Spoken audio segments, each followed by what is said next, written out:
আর আমার ফ্যামিলি মেম্বারদের মধ্যে আমার বউ আমাকে হঠাৎ করে বলছে যে তুমি তো আমার সম্পর্কে কোনো কিছু বলো না কখনো। এখন এটাও একটা দায়িত্ব, তার সম্পর্কে একটু বলবো আপনারা যদি শোনেন। এই নাটকটা ও যখন দেখে তখন আমার 14 বছরের প্রেম, তারপর 2011-তে বিয়ে করেছি, অনেক দিনের সম্পর্ক। এই 20 বছর পর কোন একটা মানুষ কোন একটা নাটক নিয়ে আমাকে কিছু বলছে টেক্সটে। Nisho, I am really proud of you.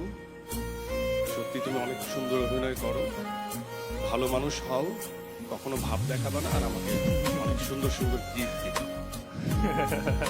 আমার বউয়ের নাম হচ্ছে নাইজা মাহমুদ তৃষা। আমার একটি ছেলে সন্তান আছে, তার নাম হচ্ছে আহমদ ওয়াইস নির্ভন। ও খুবই এক্সপ্রেসিভ, পারফর্ম করতে চাইলে হয়তো ওকে দেবো করা। তো বরাবরই আমি যার কথা সবচেয়ে বেশি স্মরণ করি অ্যাওয়ার্ড ফাংশনে, সে হচ্ছে আমার গুরু হুমায়ুন ফরিদি স্যার। এবারও আসলে এই অ্যাওয়ার্ডটা আমি তার নামেই উৎসর্গ করব। তো এটাই এতটুকুই বলার ছিল।